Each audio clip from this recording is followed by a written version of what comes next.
다 같이 묵다심으로 수요예배 하나님 앞에 드리도록 하겠습니다.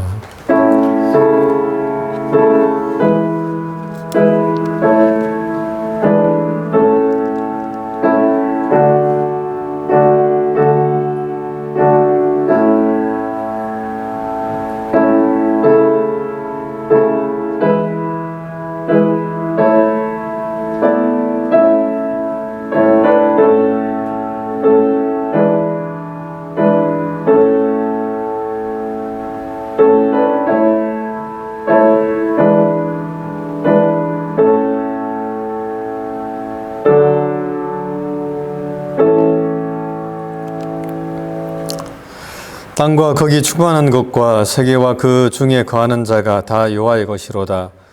여호와께서 그 터를 바다 위에 세우시며 강들 위에 건설하셨도다. 여호와의 산에 오를 자 누구며 그 걸어간 곳에 설 자가 누구는고. 곧 손이 깨끗하며 마음이 청결하며 뜻을 허탄한 데 두지 아니하며 거짓 맹세치 아니하는 자로다. 저는 여호와께 복을 받고 구원의 하나님께 의를 얻으리니 이는 여호와를 찾는 족속이요 야곱의 하나님의 얼굴을 구하는 자로다. 아멘. 다 같이 신앙 고백하겠습니다.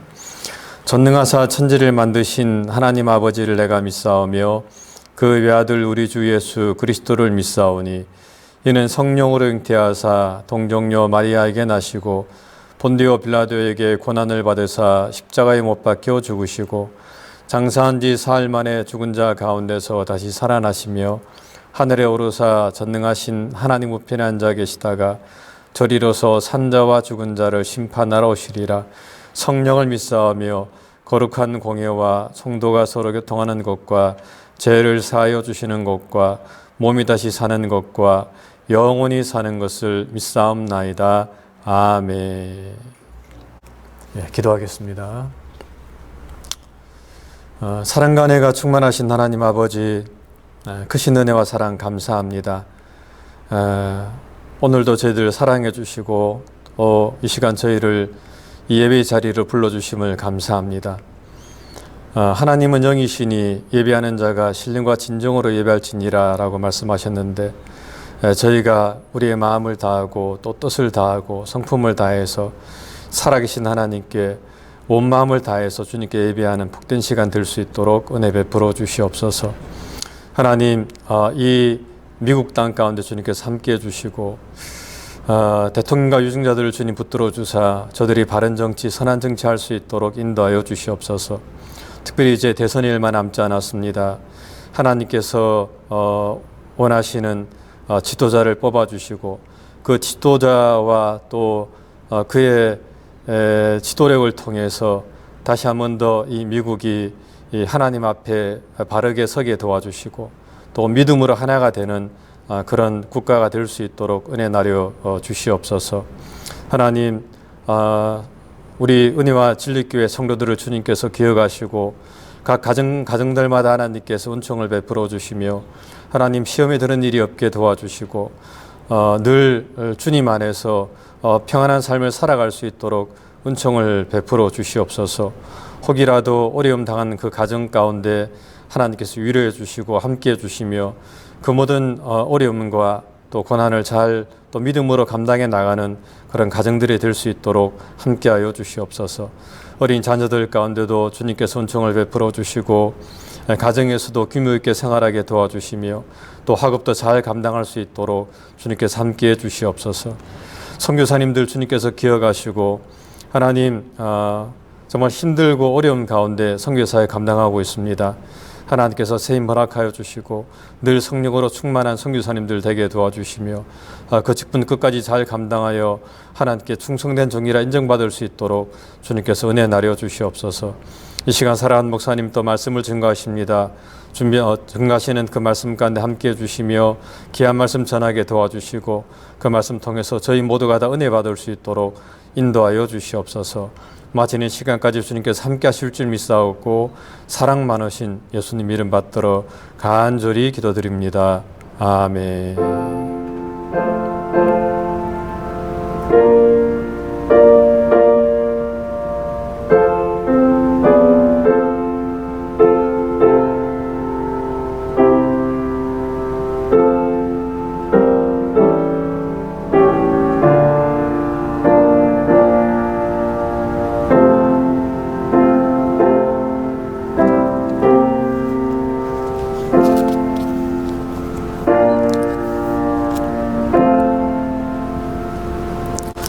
예, 말씀은 로마서 14장 1절부터 9절까지 말씀입니다.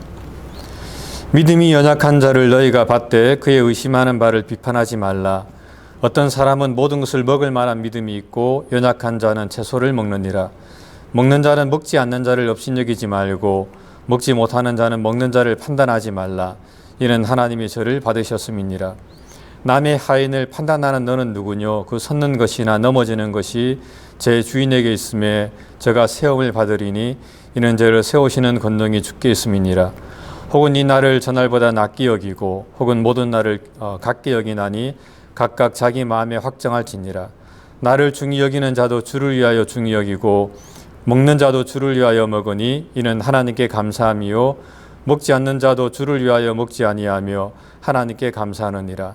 우리 중에 누구든지 자기를 위하여 사는 자가 없고 자기를 위하여 죽는 자도 없도다. 우리가 살아도 주를 위하여 살고 죽어도 주를 위하여 죽나니 그러므로 사나 죽으나 우리가 주의 것이로다. 이를 위하여 그리스도께서 죽었다가 다시 살으셨으니 곧 죽은 자와 산 자의 주가 되려 하심이니라. 아멘.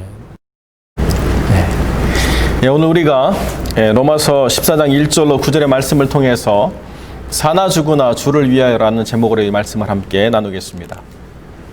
이 로마 교회가 처한 그 상황이 어떠냐라고 이야기할 때에 먹는 것이라고 하는 것에서 많은 어떤 그 갈등이 있었습니다. 왜냐하면 시장에 나가서 고기를 사려고 하면 다 우상에게 제물로 바쳐졌던 고기를 팔기 때문에 그 고기를 먹을 수가 없었고, 어떤 사람들은 그렇기 때문에 먹지 말아야 된다고 주장하는 사람들이 있고 채소만 먹어야 된다고 말하는 사람들이 있는 반면에 먹는 것이 우리의 영혼을 더럽게 할 수 없다라고 생각하고 먹어도 된다라고 생각하는 사람들이 있었다는 것입니다. 그런데 사도 바울의 관점은 그 먹을 만한 그 태도를 취하는 사람들이 믿음 없는 사람이 아니라 믿음 있는 사람이다 이렇게 바라보고 있는 것이죠. 그러나 믿음이 약한 사람들은 오히려 그것으로 인해서 제약을 받고 어려워하기 때문에 그것들에 대해서 믿음이 없다라고 비판하지 말라 이렇게 이야기하고 있는 것입니다. 그 가장 중요한 관점의 첫 번째는 우리 모두가 다 주님의 것이라는 것, 이것이 가장 중요한 것이고요. 그리고 우리가 살아도 우리가 죽어도 다 주를 위하여 하고자 한다라고 한다면 그 사람의 태도나 그 사람이 주장하는 어떠한 삶의 철학들을 존중해 줘야 된다라고 하는 것이 24장 전반에 흐르고 있는 가장 중요한 부분인 거죠. 그래서 어떤 사람이 어떤 결정을 했을 때 그 결정이 좀 어리석거나 좀 답답하거나 지혜롭지 않게 보인다 하더라도 주님을 위해서 그 결정을 했다라고 한다면 그것을 내가 의도적으로 개입해서 어떻게 고치려고 하기보다는 하나님께서 넘어졌다 하더라도 이렇게 세우실 것을 믿고 그 사람의 결정을 존중해 주는 방향으로 대하라 이렇게 성경이 이야기하고 있다는 것입니다. 그런데 우리가 이제 신앙생활을 하다 보면 믿음이 있다라고 하는 사람들이 종종 보여주는 실수가 뭐냐면 모든 것에 답을 주려고 한다는 거예요. 모든 것의 태도에 어떤 규범이 있어야 된다라고 말하고 어떤 자리라고 하는 것이 요구하는 기본적인 기준은 이런 것이다라고 하는 것을 자기가 정의해가지고 그렇게 요구하는 것들이 많아졌다라고 하는 것이 문제라는 것입니다. 우리가 예수를 믿는다라고 하는 것은 그러한 사람의 규범, 유전으로부터 자유한 것인데요. 오히려 그것들을 만들어내고 그것들을 더 붙여가지고 자기들이 더 예수를 잘 믿는 것처럼 포장하려고 하는 태도를 갖는 것은 굉장히 위험하다는 것입니다. 단순히 비판하느냐 비판하지 않느냐의 문제가 아니라 주님의 것이라는 것과 주를 위한 결정이라는 것에 우리가 매여 있어야 된다라고 하는 것이 더 우선순위고 더 중요한 가치라는 거죠.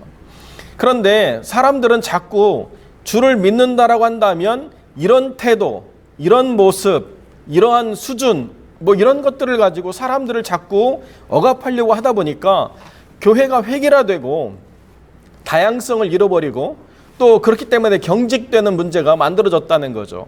그러니까 거기에 잘 훈련된 사람들이 믿음이 있는 사람처럼 느껴지게 되고 그런 것에 익숙해진 사람들이 권위를 갖게 되는 문제가 발생했다는 것입니다. 규범과 태도에 익숙한 사람들이 성령의 사람이냐, 하나님의 음성을 듣고 주를 위해서 사나 죽으나 살려고 하는 사람들이냐, 아니면 날 때부터 그런 훈련을 받고 자라서 그게 몸에 체화돼 가지고 그렇게 사는 사람들이냐를 구분할 수 없는 그런 문제가 발생했다는 거죠. 어떤 교회를 제가 섬기는 상황에서 전에 계셨던 원로 목사님, 사모님 이야기를 권사님들이 하시는데요. 그때는 옛날에 살던 사람들이 하는 것처럼 흰 저고리, 검정 치마 입고 흰 고무신 신었던 시대처럼 옷을 그렇게 흰색과 검은색으로 통일시켜서 입지 않으면 여자분들이 굉장히 교회에서 이렇게 지적을 당하는 상황이 있었는데, 그게 마치 규범이었는데 그게 무너진 때를 보고 있는 것처럼 말씀하시는 것을 들었어요. 참 이게 안타까운 거죠. 교회는 그런 비본질적인 것의 규범을 막 만들어내 가지고 그것이 신앙인 것처럼 하려고 하는 것들에 대해서 우리가 굉장히 경계를 해야 됩니다. 물론 그렇다고 해서 아무런 준비 없는 태도로 교회에 나오는 것 다 허용해야 된다는 것을 말하는 것이 아니라, 주를 위한 것이냐, 이 선택이, 이걸 물어봐야 된다는 거죠. 왜 그렇게 정했고, 왜 그런 선택을 했고, 왜 그런 결정을 했는가의 가장 중요한 핵심적인 질문은 주를 위하는 것에 대해서 부끄러움이 없는 선택이었느냐, 이걸 계속 물어야 된다는 거예요. 이게 본질이라는 거거든요. 근데 본질은 제해버리고 비본질적인 것을 가지고 우리 교회는 이런 교회야, 우리 교회는 이런 태도를 취해야 되고 우리 교회는 이런 것들은 허용하지 않아라고 하는 자기들만의 방식, 자기들만의 어떤 규범으로 남을 배척하는 문제들은 하나님이 기뻐하지 않는다라고 이야기한다는 것입니다. 이런 문제가 사실 역사적으로 굉장히 오랜 부분들을 우리가 오랜 부분들 동안 진행되면서 많은 오류들을 만들어냈거든요. 대항해 시대가 왜 열렸느냐? 중세 시대에 사순절 동안에 고기를 먹지 말라는 규범이 만들어진 거예요. 사순절 동안에 고기를 먹지 않아야 되니까 그러면 뭘 먹어야 되느냐? 당연히 생선의 수요가 많아지는 거 아닙니까? 그러니까 생선을 잡으려고 하다 보니까 항해술이 발달하게 되고, 그 생선을 많이 잡고 그렇게 항해술이 발달된 나라가 국력이 신장하는 그런 결과를 만들어냈다는 거죠. 그런데 그래서 전 세계적으로 복음이 전파됐느냐? 식민지가 만들어진 것밖에 아무것도 없다는 것입니다. 또 이전 세대에는 영주나 어떤 권위자가 많이 쌓아놓고 먹는 것이 그 권위를 드러내는 어떤 힘이었다고 한다면, 중세시대의 복음이 더 사람들의 삶의 문화로 자리 잡으면서 복음이 발전된 게 아니라 이런 잘못된 규범이 발전돼 가지고요, 군주가 보여줘야 될 태도의 가장 중요한 게 뭐냐? 그렇게 많이 쌓아놓고 먹는 게 부끄러운 일이다. 하루에 삶은 고기 하나, 구운 고기 하나를 먹어야 된다. 자, 그러고 나니까 그런 것 가지고는 권위자와 권위 없는 사람의 구분이 안 가는 거예요. 그러니까 어떻게 됐느냐? 여기다 향신료를 얼마나 많이 담아내느냐가 이제 권위가 됐습니다. 그래서 우리는 그때 시대로 돌아가면요, 먹을 수가 없어요. 하도 향신료를 많이 쏟아부어 가지고 고기를 발견하려면 한 1m쯤 파야 돼요. 그 향신료에 완전히 쪄들은 고기는요, 먹을 수가 없는데, 그거를 보여주는 게 권위의 힘이었기 때문에 그 향신료 찾아가지고 온 바다를 헤집고 돌아다니는 게 이 대항해 시대의 모순 아닙니까? 그래서 많은 향신료들이 유럽으로 전달이 되고 그 향신료를 즐기는 세상이 된 거죠. 고기를 먹지 말아야 되고 사순절에 금해야 되고, 이런 어떤 하나님의 복음이 만들어내지 않은 규범들을 자기들이 막 만들어내기 시작하면서 사람들의 삶이 더 고달퍼지게 되고, 복음이 땅끝까지 전파된 게 아니라 그러한 약탈과 그러한 차별과 그러한 억압이 전파된 것밖에 아무것도 없다는 것입니다. 이 역사가 지금 보여주고 있는 거거든요. 근데 한국 교회의 문제가 뭐냐라고 이야기하면 경직성, 획일화됨, 어떤 기준을 제시해 놓고 그 기준을 따르지 않으면 그 사람들을 배제시키거나 차별하려고 하는 그런 문제, 이것이 교회를 힘들게 하는 가장 중요한 부분이라는 거예요. 제가 옛날에 교회를 섬길 때 어떤 그 자매분이 교회에 나왔는데요. 그때만 해도 그렇게 머리를 화려하게 물들고 그렇게 손톱 하나하나 색깔이 다 다르고 그렇게 화려하게 나타나는 분이 없었어요. 그래서 그분이 이렇게 딱 들어오는 순간에 그냥 확 뛰거든요. 근데 그분이 굉장히 힘든 상황이었습니다. 갑상선 암이 발생을 했고, 또 영주권이 진행되는 과정에 또 가정에 문제가 있어서 부부가 그렇게 헤어지게 돼서 영주권 진행이 중단되고 뭐 여러 가지 문제들이 있었어요. 그래서 이분이 그 바텐더를 하면서 생활을 했는데요. 그분이 교회를 나오게 되니까 제가 그분을 도와서 뭐 이민국 같이 가고 이런 일들을 좀 같이 했습니다. 저한테 고맙다고 대접한다고 그 술집으로 자기가 바텐더는 술집으로 오라고 운영하지 않는 시간에 제가 가가지고 나오는데 그 술과 곁들여 나오는 안주상처럼 이렇게 막 차려져 가지고 나와서 대접을 받았던 기억이 나요. 그런 분이 교회에 들어오는 게 사실은 복음이 전파되는 방법 아닙니까? 그런 분이 와서 변화가 되고, 그런 분이 와서 은혜를 받고, 그런 분이 와가지고 여기서 내가 참된 위로를 얻고 여기서 정말로 하나님을 만나야 되는 그런 소중한 자리가 여기구나를 발견하는 것이 교회의 본질인데, 마치 전혀 어울리지 않은 사람이 온 것처럼 그렇게 대하게 되면 교회가 있어야 될 그 본질적인 이유를 잃어버렸다는 거죠. 뭘 먹느냐, 어떤 옷을 입느냐, 어떤 태도를 취하느냐, 이게 별로 중요하지 않다는 거예요. 정말 그 드러나는 피상적인 것들은 중요하지 않고, 왜 그런 선택을 하고 거기 있느냐라고 하는 중요한 질문을 해야 되고, 주님을 위해서입니다라고 이야기하면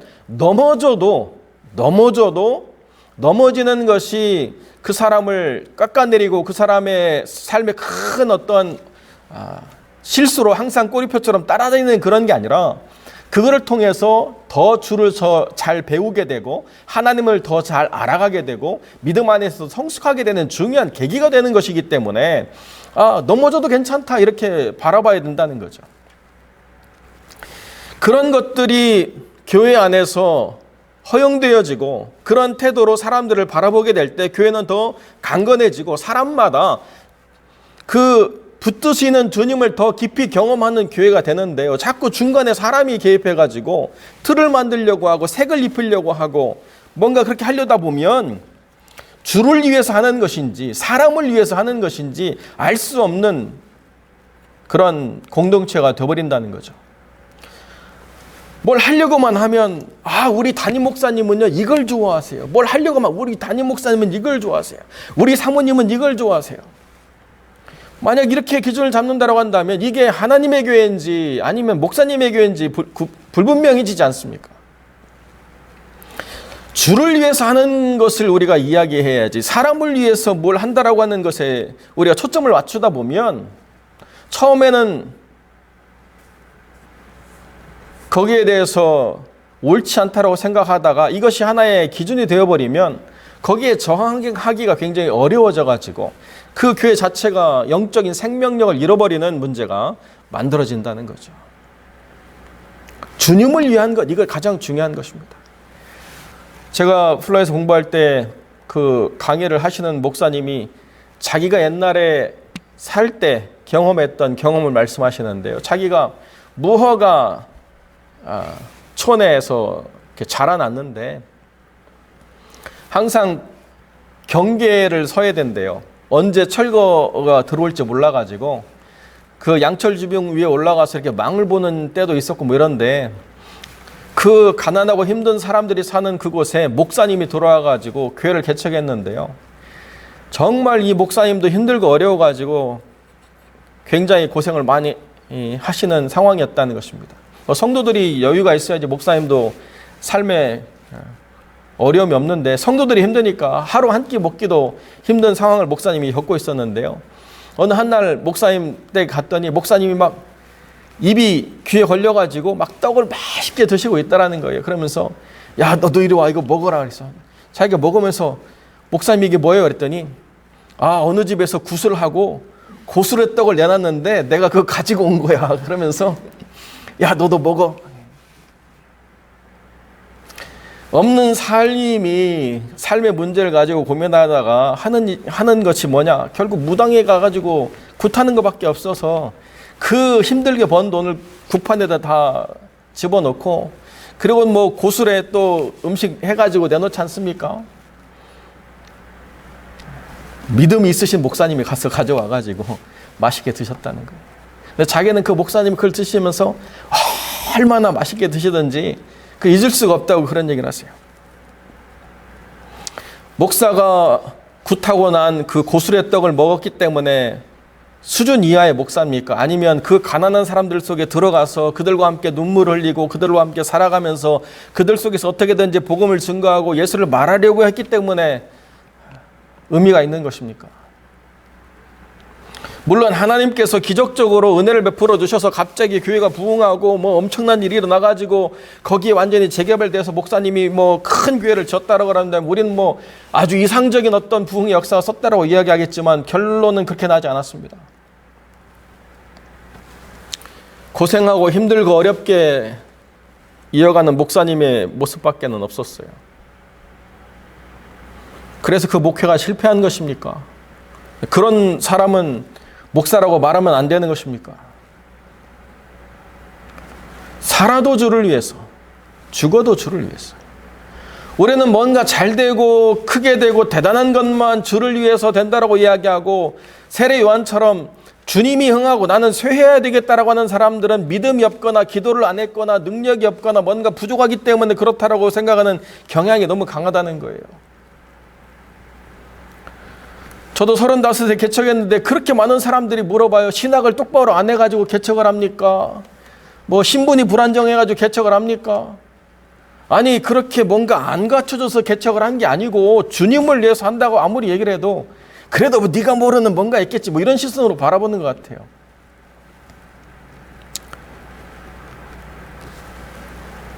주님을 위해서 한다라고 하는 게 중요하다는 거예요. 사느냐 죽느냐는 주님의 주권 아래 달려있다는 것입니다.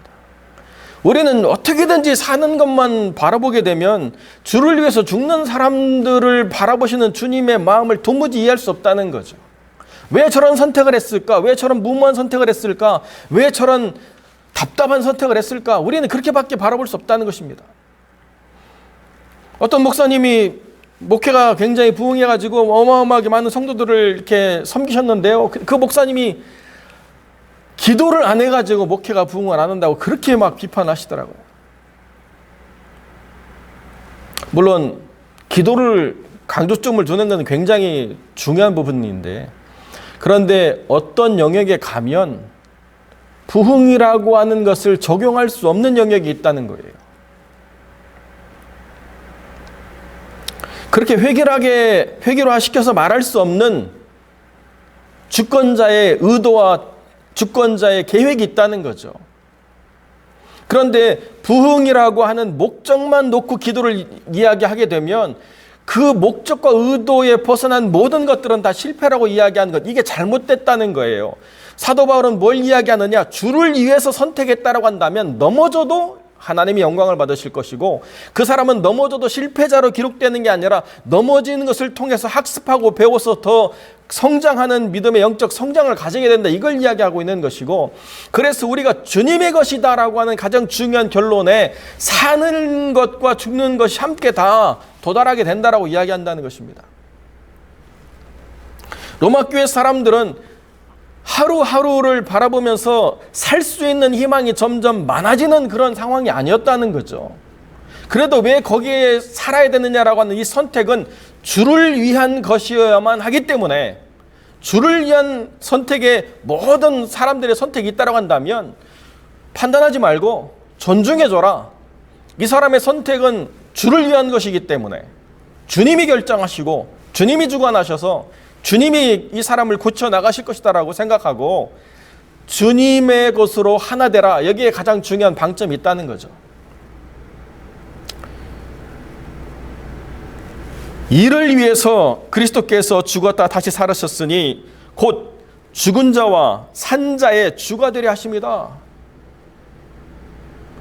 죽어버린 자들은 패배자이기 때문에 주님이 부끄러워하시고 산 자를 위해서 주님이 주가 되셨다라고 말하는 게 결단코 아니고 죽은 자와 산 자의 주가 되려 하시기 때문이다.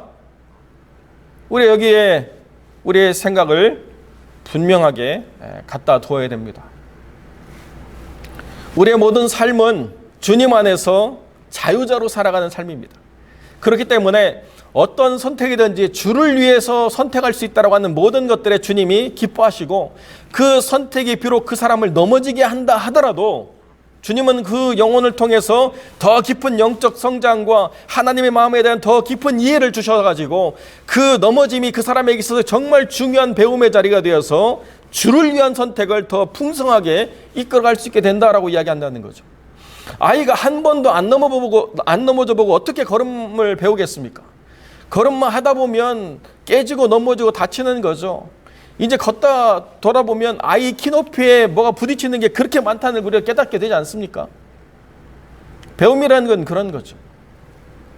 그런데 나는 한 번도 안 넘어져 봤어 라고 이야기한다면 한 번도 걸어보지 않으려고 자기 몸을 살인 것일 수도 있다는 것을 생각해야 된다는 것입니다. 주님은 산자와 죽은 자의 주가 되려 하셨습니다. 그렇기 때문에 우리가 주를 위해서 무언가 하려고 하는 것에서 전혀 주저함이 없이 나아가야 되고 우리의 선택과 우리의 결정이 주를 위한 것이라고 한다면 주님은 그곳에서 얼마든지 영광을 받으시고 우리를 통해서 하나님의 뜻을 펼쳐가시며 우리의 모든 주를 위한 선택이 결코 우리와 하나님을 부끄럽게 하지 않을 놀랍고 아름다운 열매로 일어나도록 하나님께서 역사하실 것이다. 이것이 사도 바울이 로마 교회에게 주는 중요한 도전이자 이 말씀을 대하는 우리에게 주는 귀한 메시지인 줄로 믿습니다. 기도하겠습니다. 거룩하고 존귀하신 아버지와 하나님, 비본질적인 것을 가지고 옳으냐 그르냐 시비를 따지며 에너지를 소모하고 하나님의 복음이 전파되는 것에 회방이 되는 어리석은 일들을 우리가 볼 때가 있습니다. 주님이 비본질적인 것들로부터 자유케 하시고 주를 위한 선택인가? 라고 하는 것에 우리가 온전히 우리의 판단과 기준에 중요한 선을 긋고 주님을 위해서 살아갈 수 있도록 역사하여 주옵소서. 사는 것도 죽는 것도 주님의 손안에 있으며 주님은 산자와 죽은 자의 주가 되시기를 기뻐하시는 주님이라는 것을 분명히 깨닫고 살아도 죽어도 주를 위해서 주의 것 되기를 기뻐하는 하나님 사람들 될 수 있도록 하나님 역사하여 주시옵소서. 감사드리며 우리 주 예수 그리스도의 이름으로 기도드립니다. 아멘. 우리 주님 가르치는 기도로 마치겠습니다. 하늘에 계신 우리 아버지여, 이름이 거룩히 여김을 받으시오며 나라 임하옵시며 뜻이 하늘에서 이룬 것 같이 땅에서도 이루어지이다. 오늘날 우리에게 일용할 양식을 주옵시고 우리가 우리에게 죄 지은 자를 사하여 준 것 같이 우리 죄를 사하여 주옵시고 우리를 시험에 들게 하지 마옵시고 다만 악에서 구하옵소서. 대개 나라와 권세와 영광이 아버지께 영원히 있사옵나이다. 아멘.